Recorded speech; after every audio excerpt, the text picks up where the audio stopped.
학창시절 엄마에게 몇 번 아버지에 대해 물어본 적은 있으나 돌아오는 대답은 좋은 사람이었다는 것뿐 다른 것은 일체 알려주지 않았습니다. 그래서 저는 자연스레 아버지가 나와 엄마를 버린 것이라고 생각하며 살아왔습니다. 아버지의 부재 때문이었는지 뭔지 모르겠지만 저는 어릴 적부터 의지할 수 있는 남자를 만나 일찍 결혼하고 싶다는 생각을 가지게 되었어요. 그러다 대학생 때 남편을 만나게 되었습니다. 처음에는 양가 모두 반대가 있긴 했지만 조금 일찍 찾아온 축복으로 인해 결혼을 할 수밖에 없는 상황이 되었고, 그렇게 저는 남들보다 좀 이른 결혼을 하게 됐습니다. 그런데 결혼을 하고 보니 저희 시댁은 다른 집과는 다른 곳이었습니다. 결혼 전에 남편에게 언뜻 들어 어느 정도 예상은 하고 있었지만 실제로 부딪혀본 것은 또 달랐습니다. 남편의 집안은 종갓집까지는 아니지만 종친회 같은 것이 있어서 집안의 큰 일들을 결정했고, 아직까지도 집안과 조건을 따져 어른들끼리 선 약속을 잡고 결혼 약속까지 하는 풍습도 남아 있었습니다. 당연히 집안 분위기는 가부장적이었고 저는 한 집에 시부모님만 아니라 시할머님까지 모시고 살았습니다. 만삭인 와중에도 매일 시부모님과 시할머님의 삼시세끼 밥상을 차려야 했고, 가끔 집안 어르신들이 집에 오시기라도 하는 날에는 그야말로 하루 종일 허리도 한번 못 펴고 음식을 내가야 했습니다. 정말 내가 타임슬립을 해서 조선시대에 시집을 온 것이 아닌가 할 정도로 너무 힘들었습니다. 하지만 이런 것들은 몸이 힘든 문제라서 참을만 했죠. 결혼 후 가장 힘들었던 것은 마음이 힘든 것이었습니다. 이런 집안인이 저를 처음부터 좋아하지 않는 것은 어찌 보면 당연했습니다. 이 집 기준으로 보면 저는 아버지에 대해 아는 게 없는 사람이었고, 그 말은 즉 뿌리를 모르는 사람이었으니까요. 결혼 후 처음 인사드리러 갔을 때 시아버님께서는 저의 면전에다 대고 부모 중 한쪽이 없는 것은 양쪽 다리로 땅을 딛지 못하고 평생 한 발로 겨우 딛고 사는 것과 같지 라는 말을 했습니다. 그만큼 불안한 존재라는 말이었죠. 그날 집에 돌아와 펑펑 울었습니다. 아버지가 없다는 사실만으로 사람을 대놓고 무시하는 시아버지가 미워진 것은 당연했고, 저를 버린 아버지에 대해 한 번도 제대로 얘기해주지 않은 어머니에 대한 원망도 터져 나왔습니다. 남편이 달래줘서 겨우 진정했습니다. 남편은 다행히 가부장적이거나 하는 사람은 아니었지만 그런 집안에서 자란 만큼 예의를 차리는 편이었고 가풍을 존중하려 했습니다. 저에게 미안해하면서도 제가 어느 정도는 자신의 집안을 이해하고 견뎌주기를 바랬죠. 남편이 너무 좋은 사람이고 또 너무 사랑하니 대부분의 힘든 것들은 견딜 수 있었습니다. 하지만 한 번씩은 못 견디겠다 싶을 정도로 울컥하는 순간들이 생기곤 했습니다. 어르신들이 사람은 자신의 뿌리를 아는 게 중요하지. 부는 부대로, 모는 모대로 각자 배울 것이 있는데 그중 반이 비었다면 말 그대로 반푼이 아니겠나 등 아무렇지 않게 내뱉는 말들은 제 가슴을 쿡쿡 찔렀습니다. 14년이라는 길다면 길고 짧다면 짧은 시간을 보내면서 제 마음은 있는 대로 핥힘당했고 피가 나고 딱지가 앉았죠. 이미 흉터가 되어 이제는 안 아플 만도 하건만 익숙해지지 않더군요. 전 그런 말을 들을 때마다 상처를 받았습니다. 그렇게 참다 못한 저는 결국 작년에 크게 한번 폭발하고 말았습니다. 그날도 집안 어르신들 4분 정도가 집에 놀러 오셨고 저는 어김없이 상을 차려 어르신들과 시아버님이 계신 방으로 들고 들어갔습니다. 그런데 몸이 안 좋은 상태에서 무리를 한 것인지 현기증이 갑자기 찾아왔고 그러다 그만 상을 바닥에 놓으려다 삐끗하고 말았습니다.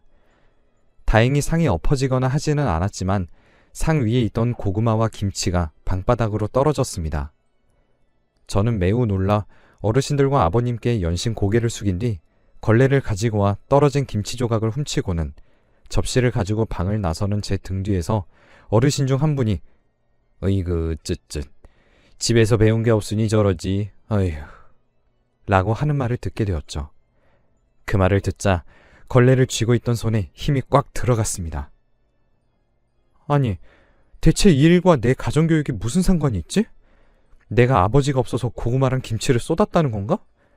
저 사람들은 대체 나를 뭐라고 생각하는 거지? 라는 생각에 얼굴이 점점 붉어졌습니다. 10년 넘게 매일매일 이런 일들은 셀 수도 없이 많이 겪었기 때문에 웬만하면 제가 넘길 줄 알았고 한 귀로 듣고 한 귀로 흘릴 줄 알았습니다만 그날은 왠지 도저히 참아지지가 않았습니다. 작은 구멍으로 둑이 무너지듯 그 작은 말이 저를 무너지게 만들었습니다. 결국 저는 김치 국물이 흥건히 적셔져 있는 걸레를 그 어르신 얼굴에 던지고 접시 위에 있는 고구마와 김치도 어르신의 얼굴을 향해 모조리 던져버렸습니다. 어르신의 얼굴은 김치 국물로 뒤덮였죠. 어르신의 비명소리에 주방에 계시던 시어머니는 놀라 뛰어나오셨습니다. 어머, 이게 무슨 소리니? 시어머니의 말에도 저는 온몸에 힘을 주고 씩씩거렸습니다.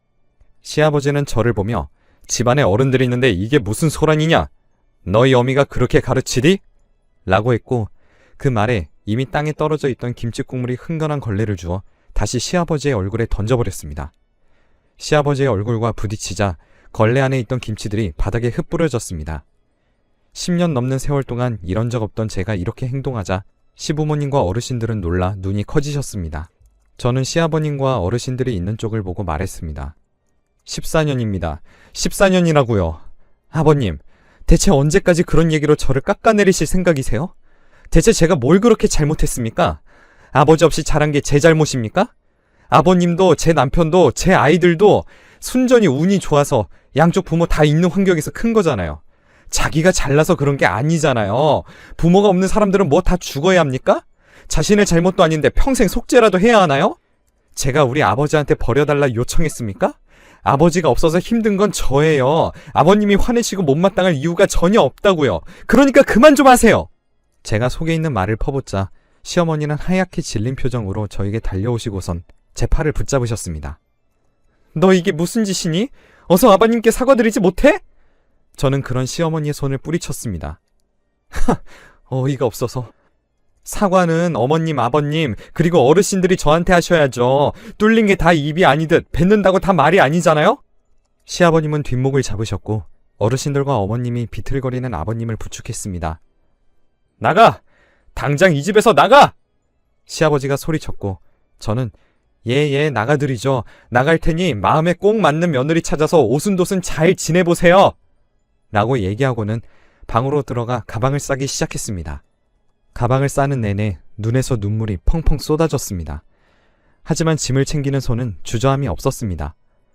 뒷일 걱정은 들지 않고 오직 이곳에서 벗어나고 싶다는 생각밖에 들지 않았습니다.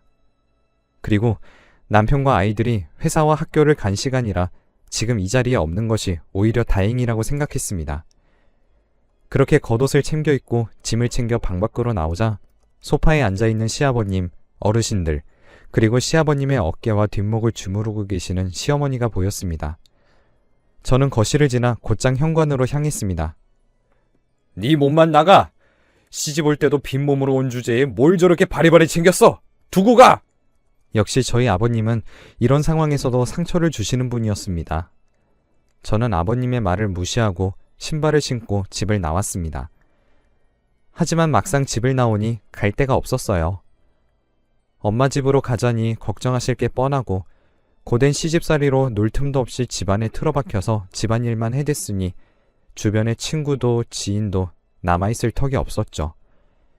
길가에 있는 벤치에 앉아 가만히 내 신세를 생각하니 허무하기 그지없었습니다. 14년의 결혼 생활 동안 저에게 남은 것은 아무것도 없었습니다. 집을 뛰쳐나온 건 하나도 후회되지 않았지만 아이들을 보지 못할까 걱정이 됐습니다.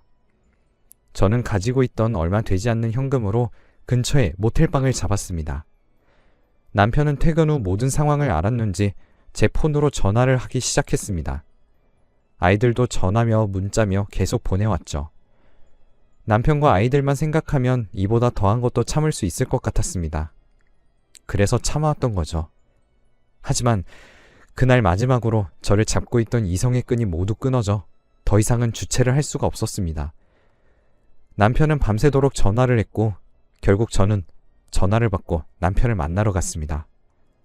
남편은 저에게 사과하며 집으로 돌아오라고 했습니다. 하지만 저는 그럴 수 없다고 했습니다.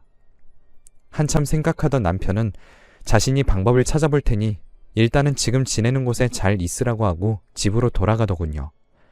다시 모텔에 돌아와 아이들이 보낸 문자를 하나하나 읽어보았습니다.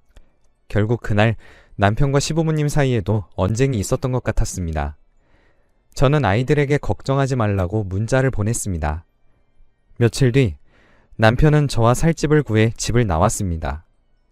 아이들은 시부모님들이 도저히 내어주려 하지 않아 당장은 데리고 나올 수 없으니 천천히 상황을 보자고 했습니다. 그렇게 몇 달이 지나 해가 바뀌었고 저랑 남편은 여전히 시부모님과 따로 지내고 아이들은 시부모님과 함께 지냈습니다. 아이들과 지내고 싶었지만 시부모님들은 여전히 강경하셨고 억지로 데리고 왔을 때 괜히 아이들에게까지 불똥이 튈까봐 차마 그러지 못했습니다. 아이들과 시간을 보내고 싶어도 정해진 스케줄보다 조금이라도 늦게 들어가거나 하면 시아버님의 불호령이 떨어졌기에 아이들을 만나려면 학교 앞에서 기다리고 있다 얼굴만 겨우 보는 것이 다였습니다. 다행히 옆에 남편이 있어줘서 그나마 버틸 수 있었던 것 같네요. 그러던 어느 날 저에게 전화 한 통이 왔습니다. 자신을 변호사라고 소개한 그 사람은 저에게 아버지 보험금 때문에 연락을 했다고 했습니다. 저는 당혹감을 감출 수가 없었습니다. 일단 다시 연락을 드리겠다고 한 뒤 남편에게 전화를 걸어서 얘기했습니다. 남편은 직접 변호사와 통화해 본 뒤 월차를 내고 저와 함께 변호사를 만나러 갔습니다. 변호사의 말에 따르면 제 아버지가 일하는 도중에 사고로 돌아가셔서 보험금이 나왔는데 상속자 모두에게 동의를 받지 않으면 보험금 지급이 되지 않아 저를 찾았다고 했습니다. 아버지에게는 부인과 두 딸이 있지만 제가 친양자로 올라 있어서 상속권이 생겼다고 했습니다. 따라서 저의 동의가 필요하니 유가족들을 만나서 합의를 해야 해서 진행을 해야 한다고요. 변호사의 말을 듣고 있자니 제 정신이 아득해졌습니다. 평생 만나지 못할 거라 여겼던 아버지에 관한 첫 소식이 죽음인 것도 모자라서 따로 부인과 딸까지 있었고 유산까지 받아야 한다니 정말 웃어야 할지 울어야 할지 갈피를 잡을 수가 없었습니다. 저는 조금 더 생각을 해본 후에 다시 오겠다고 하고는 집으로 돌아왔습니다. 집에 돌아와 남편과도 상의를 해보고 저도 깊이 생각을 했습니다. 여태껏 없이 살았던 아버지인데 이제와 굳이 그 가족까지 만나서 혼란을 느낄 필요가 있을까 싶더군요. 더군다나 이미 아버지는 이 세상에 없으니. 하지만 문득 궁금해졌습니다. 어떤 사람이 나를 이토록 평생 힘들게 한 건지, 어떤 집에 어떤 얼굴을 하고 있고 어떻게 살았던 사람인지 꼭 확인하고 싶었습니다. 시아버지가 그렇게 지긋지긋하게 얘기하던 뿌리, 나의 뿌리가 무엇인지 알고 싶었습니다. 며칠 뒤 유가족을 만나러 다시 변호사 사무실을 찾았습니다. 사무실에 들어가자 저보다 먼저 도착해 기다리고 있던 유가족들이 보였습니다. 당연히 나이가 제일 많아 보이는 쪽이 아버지의 아내일 것이고 나머지 두 명이 두 딸인 것 같았습니다. 저는 세 사람의 맞은편에 앉았습니다. 그런데 예상과는 달리 두 딸은 저보다 한참 어려 보였습니다. 사실 아버지에게 부인과 두 딸이 있었다고 했을 때 어머니가 그동안 아버지에 대해서 이야기하지 못한 이유가 그것이라고 생각했습니다. 자신은 임자 있는 사람을 건드린 여자이기에 밝힐 수 없을 것이라고 이해했었습니다. 그래서 당연히 두 딸도 저보다 나이가 많겠거니 여겼는데 두 딸은 누가 봐도 어리게 보면 20대 후반, 많이 봐서도 겨우 30대 초반 정도로만 보였습니다. 그렇게 의아한 생각을 하고 있었을 때 산재 관련 노무사가 와서 보험금 지급 금액과 합의에 대한 내용을 설명했고 이어 변호사가 유산 상속에 관한 설명을 했습니다. 그런데 보험금 중 저에게 할당되는 금액이 생각보다 컸습니다. 아버지의 부인은 그러게 진작 이름 빼자니까 라고 작게 읊조렸습니다. 변호사는 모든 설명을 마치고 저희에게 법정 비율대로 상속되는 것에 동의하는지 물었고 우리는 분쟁 없이 모두 동의했고 합의는 원만하게 이루어졌습니다. 아버지에 대해서 알고 싶어서 찾아왔는데 결국 아버지의 이름과 나이 그리고 공사를 하던 현장에서 발을 헛디뎌 돌아가셨다는 것 말고는 알아낸 게 없어서 허탈했습니다. 아버지가 돌아가신 뒤 저를 찾느라 꽤 시간이 흘렀기 때문에 아버지의 장례식도 이미 치러진 뒤여서 아버지를 뵐 방법이라고는 묻혀 계신 곳에 가는 것밖에 없었습니다. 저는 변호사 사무실에서 나오며 아버지의 부인분께 아버지가 계신 곳을 알려달라고 할 생각이었습니다. 그런데 그때 부인분이 먼저 저에게 다가오셨습니다. 그러더니 할아버지께서 찾으시니 한번 뵈러 와 라고 말하고는 명함 하나를 건네셨어요. 명함에 있는 주소를 찾아가 보니 커다란 기와집이었습니다. 뒤로는 선산으로 보이는 산도 보였습니다. 사람의 안내를 받고 들어간 곳에는 기품 있는 할아버지가 앉아 계셨고 할아버지는 저를 보며 옛날 아버지와 엄마 이야기를 들려주셨습니다. 아버지 때까지만 해도 이 집안도 며느리를 골라 데려오던 시절이었기에 연애를 하던 아버지와 엄마는 헤어질 수밖에 없었다고 하더군요. 하지만 아버지는 저만이라도 챙기고 싶었는지 주변에서 그렇게 호적에서 빼려고 했지만 아버지가 친양자로 넣어놓는 바람에 제가 아직 아버지 호적에 올라있는 거라고 하시며 지금이라도 원하면 가족의 일원으로 살아도 좋다고 하셨습니다. 알고 보니 아버지는 종갓집 종손이셨습니다. 하지만 밑에 아들이 없고 딸만 셋을 뒀으니 따지고 보면 제가 종갓집 맏딸이더군요. 할아버지께 너무 갑작스러운 일이니 생각을 정리하고 다시 찾아뵙겠다고 인사를 올리고 집을 나서는데 다리가 후들거렸습니다. 드라마에서 신데렐라 스토리로 많이 보고 인생 역전 상황도 많이 봤지만 저에게 그런 일이 일어날 것이라고는 생각도 못했거든요. 그렇게 집안 따지던 집안에 시집을 가서 뿌리가 없다고 구박이란 구박은 다 받던 제가 유서 깊은 명문가 종갓집 맏딸이라니 이게 무슨 상황인가 싶었고 도저히 실감이 나지가 않았습니다. 지금 당장이라도 시부모님과 그 집안 어르신들에게 달려가 당당하게 제가 이런 사람이라 외치며 그동안의 한스러움을 풀고 싶기도 했지만 망설여지더라고요. 가장 큰 문제는 엄마에게 이 모든 상황을 어떻게 설명해야 할지 모르겠더군요. 아직 엄마는 아버지가 돌아가신 것도 제가 아버지의 가족을 만났다는 것도 모르고 계신데 도대체 어디서부터 어떻게 설명을 해야 하며 또 만약 내가 이 집안의 일원이 되겠다 결정했을 때 엄마가 반대한다면 그건 또 어떻게 설명을 해야 하는지 머리가 터질 것 같았습니다. 솔직히 15년 전에 저였다면 결정하기 쉬웠을 것 같습니다. 어쨌든 저를 외면한 아버지고 집안이니 뒤도 돌아보지 않고 거절했을 것입니다. 또 10년 전에 저였다면 가족과 친지 집안이 생긴다는 것이 좋아 그 자리에 승낙해버렸을지도 모릅니다. 하지만 저는 이미 너무 어리지도 너무 단순하지도 않은 나이가 되었고 현실적인 것을 생각하지 않을 수가 없었습니다. 집에 돌아와 남편과 상의를 해보았지만 남편도 딱 뭐라고 결정해주기 어려운 문제다 보니 저의 선택에 맡기겠다고 했습니다. 그렇게 치열하게 고민을 하며 지낸 며칠이 지나자 뜬금없이 시어머니에게 연락이 왔습니다. 당연히 저는 또 지난번처럼 당장 남편과 이혼하라는 협박 전화거나 아이들을 찾는 연락이겠거니 생각하고 한숨을 쉬며 전화를 받았습니다.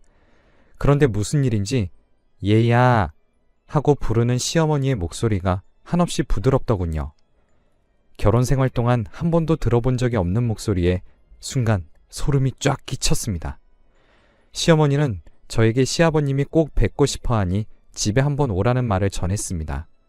집에 오라니 제가 집을 나온 이후로 한 번도 듣지 못한 말이었습니다.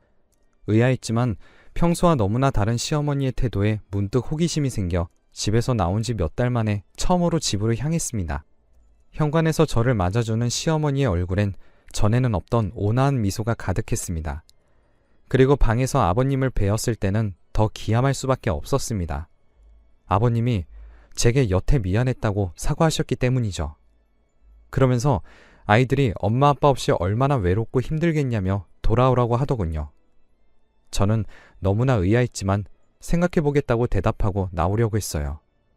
그런데 그때 종가에서 걱정이 많으시더구나, 아이들도 보고 싶어 하시고 하더군요. 시아버님 입에서 나온 종가라는 단어에 이 모든 게 이해가 됐습니다.